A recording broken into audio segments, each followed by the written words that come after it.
This is Southern Cross News with Joe Palmer. Good evening everyone and welcome to Southern Cross News. Independent Senator Steve Martin has made the shock announcement he's joining the National Party. The former Devonport Mayor and Jackie Lambie Network candidate becomes Tasmania's first Nationals Member of Parliament since the 1920s. Political analysts say it complicates the situation for the Liberals in the state.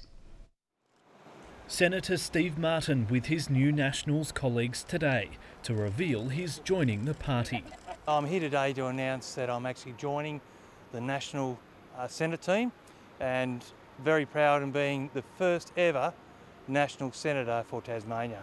The independent senator becoming a member of the coalition government and a party focusing on rural Australia. I was drawn to them because of the representation of rural and regional Australia, and Tasmania I think fits in very nicely with that, and I think I do with my personality and what I think federally. Steve Martin originally ran as a Jackie Lambie Network candidate, taking her Senate seat when she fell foul of dual citizenship laws.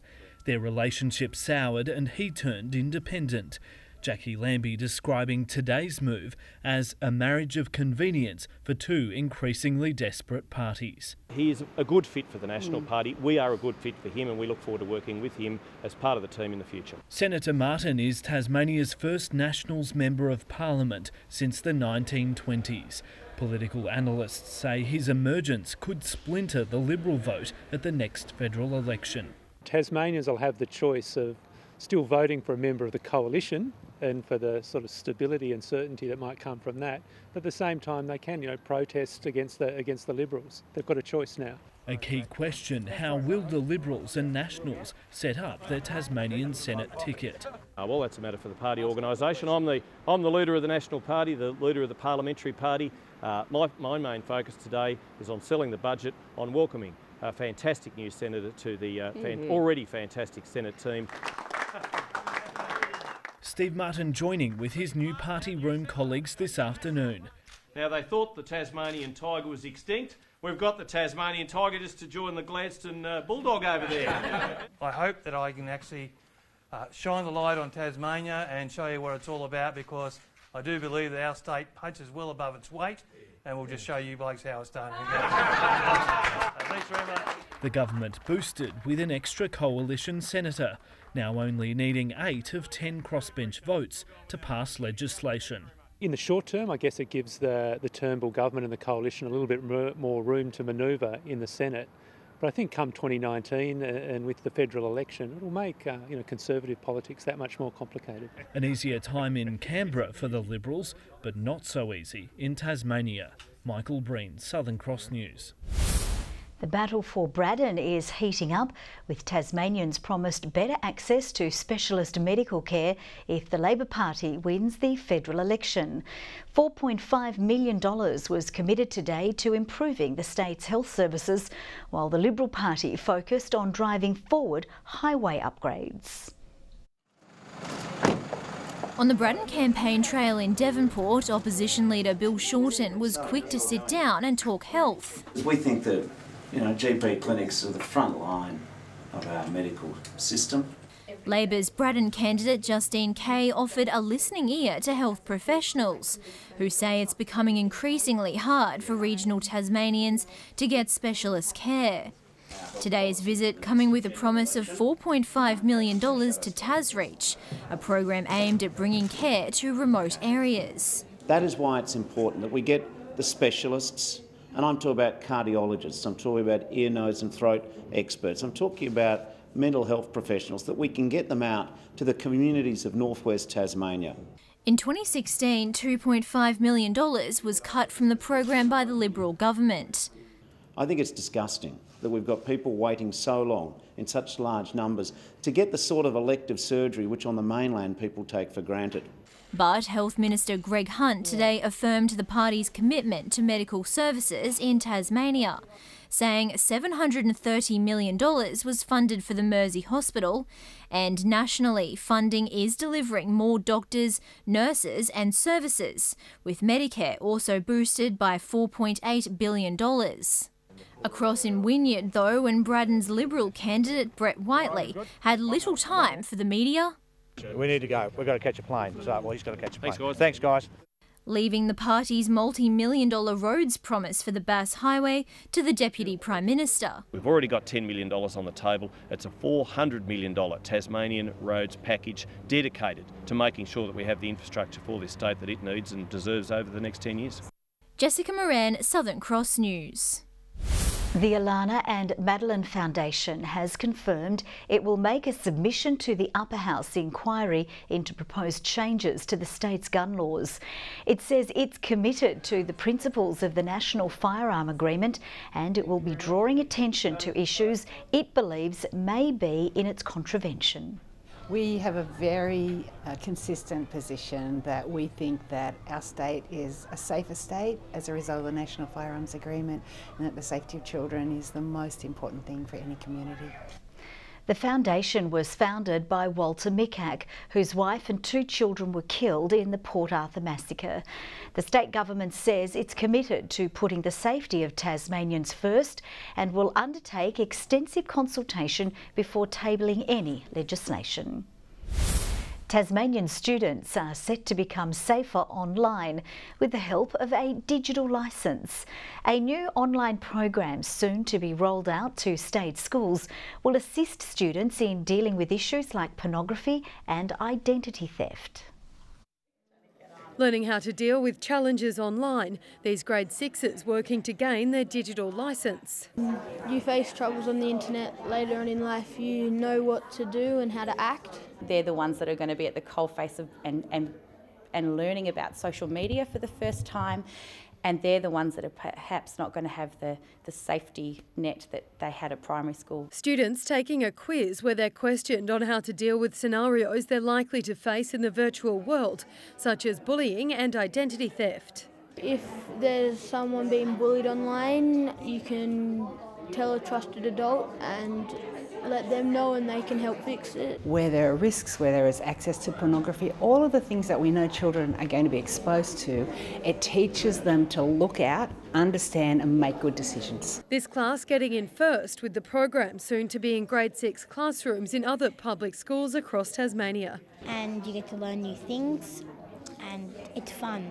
Sometimes. We know that when our children feel safe and happy, they learn better. The program's already been rolled out across parts of Australia. Now Tasmania's on board as part of a 3-year collaboration between the Alana and Madeline Foundation and Aurora Energy.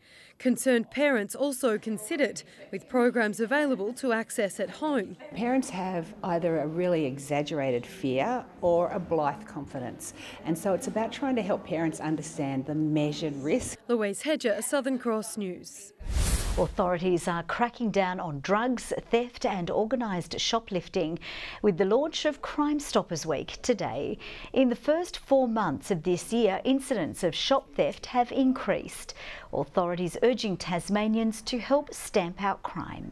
What we've seen over the past few years is the community really rally behind that sense that we all have a role to play in order to make our community safer.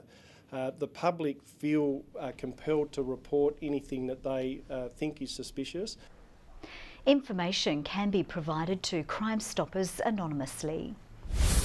A coroner has found a 91-year-old woman's death that could have been prevented had she been adequately cared for at the Royal Hobart Hospital in 2015. Coroner Rod Chandler finding Mrs F fell out of her bed while under the care of nursing staff and later died from her injuries. The report finding there was a serious shortcoming in the standard of care required and her death could have been avoided if there were appropriate strategies in place to respond to her risk of falling, such as a lowered bed, a floor mat or a bed sensor. The hospital says it's noted the coroner's findings. Travellers have spoken, voting the Port Arthur Historic Site as one of Australia's top 10 landmarks. The tourist destination found the 7th most popular in the country, according to TripAdvisor's Traveller's Choice Awards. It's up there with the Sydney Opera House, the Harbour Bridge and the MCG. A young Tasmanian living with cystic fibrosis is defying the odds today, completing her 65th running mission this month.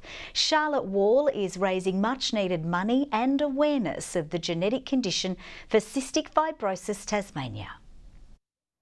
For 80-year-old Charlotte Wall, the simple act of running can be a struggle. She was diagnosed with cystic fibrosis as a newborn, a genetic condition that causes breathing difficulties, weakness and digestive issues.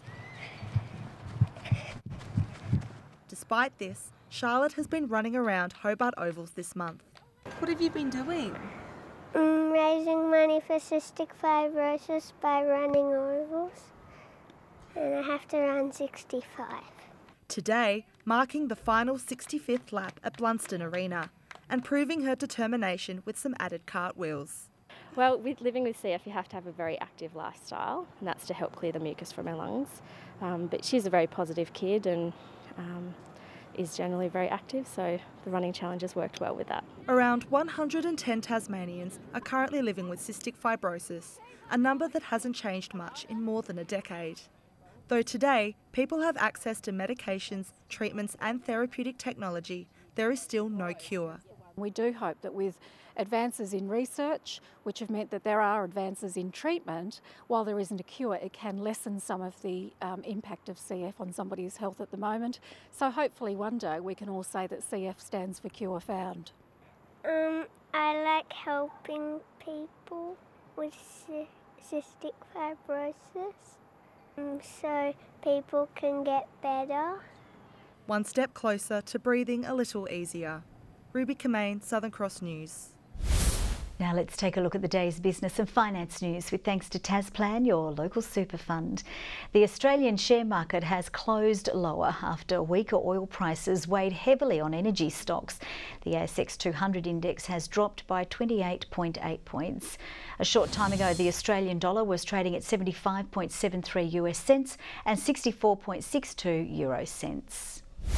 In the TSL, Lauderdale defender Josh McGuinness says the side is finally warming up after beating Glenorchy on the weekend. He says the team's effort has been building in the weeks leading up to Saturday's ball over. Last time we played Glenorchy, we actually went down by 94 points, I think it was, over at KG5. So we've turned around sort of 130, 120 point turnaround from that game, which is obviously a massive margin. Meanwhile, former Devonport backman Sharon Egger has proven just how versatile he can be after a best on ground performance, moving from the back line to on the ball in North Launceston's win over the Tigers. Played majority has put his back. We put him on ball on the weekend because he was that good. And as I said after the game, if you could put him forward as well, we would have put him forward. Taylor Whitford says ball magnet Tom Couch will play again this week against Glenorchy. And the votes are in for the RACT Insurance Player of the Year in the TSL after round 9. Josh McGuinness takes the 3 votes for Lauderdale after its upset win over Glenorchy.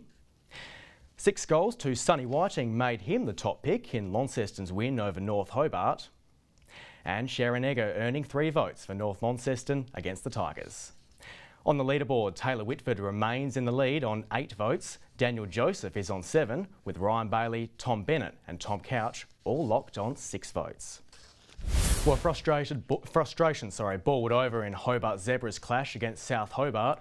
Riley Dillon making a memorable debut with this takedown. Oh, hello. Oh, here we go. Well, this could be one of the shortest debuts in the history of the NPL Tasmania. Riley Dillon. He has fair crash tackled Nick Morton there and really did not like that challenge. And that is just absolutely not what you want to see. And getting away with a yellow card. He only gets a slice of cheese for that. That is a very interesting interpretation of that. We never even mentioned it at half-time. We just accepted it and got on with playing football and trying to win the match. And I thought the performance of the players and the way they conducted themselves was absolutely terrific. South Hobart won the game 5-2. Hobart's Alex Peroni has finished second in race 2 of the Formula Renault series in Monaco. The teenager kept race leader Charles Melisse on his toes early on in the race, but the narrow circuit worked against Peroni, who crossed the line locked in second. And well done, Alex Baroni and Victor Martins, all of them on the podium in both races. And a second from his last so far. Baroni remains in 8th spot in the series overall. And in news just in, legendary horse trainer Mick Burles has announced he's calling time on his training career. Longford-based Burles has been battling illness, with the 69-year-old's last runner being back in February. He has been best known for training Gelding the Cleaner, who was the first Tasmanian horse to compete in the Cox Plate. Good evening. Temperatures sat above average today. Hobart and Launceston 19, Burnie 15 and Devonport a top of 17 degrees. Grove our high around the state with 21 degrees. Milton Mowbray sharing the low of -2 with Lake St Clair. Flinders Island and Friendly Beaches 20, St Helens 19, King Island and Strahan 17, Lowhead 16 and Smithton 15 degrees. There is a rain band moved over the west and northwest today. Not much precipitation in that lot, just plenty of cloud cover over the far west and northwest. An upper level trough has clouds streaming over southeastern parts of the nation. A frontal cloud band is progressing across the Bight. Southeasterlies are blowing a few showers over the Queensland coast as well. Tomorrow the front crosses Tasmania as a new high centre moves over Western Australia and other cold fronts south of that system. Winds north-northwesterly at 15 to 25 knots, but as strong as 30 knots over the west, ahead of a westerly change later at 35 knots, swells to 3 metres. Gale warning for waters between Tasman Island and Stanley, a strong wind warning for remaining coastal waters and a small craft wind alert for the lakes. Hobart Tuesday, rain at times, the wind picking up, 17 the top, 15 for Adventure Bay, becoming windy as well, rain easing from Tarraleah, a cool day, 13 degrees. Launceston, bit of rain early, clearing, 16 the top, 16 for Devonport and 15 the high for Bridport. For Burnie tomorrow, rain clearing, 16 the maximum, 15 the top for Strahan and Marrawar with rain easing later in the day. St Helens rain clearing as well, 16, 17 for Swansea and Whitemark, bit of wet weather about but clearing. On Wednesday, showers over the west extending statewide during the afternoon, snow to 700 metres, mainly fine on Thursday apart from showers over the west, south and lower east coast early, another night of snow on the peaks, again to around 700 metres, and fine and partly cloudy over the north and east on Friday, showers elsewhere contracting to the far south by evening. Partly cloudy in Perth tomorrow, showers for Adelaide and Melbourne, a shower developing over Canberra and later on for Sydney and Brisbane. And the clouds enveloping the state, Hobart 17 at the moment, Launceston 12 and Devonport 15. Joe, that's all I've got. Okay, thanks so much, Murph, and that's all from the news team. See you a bit later.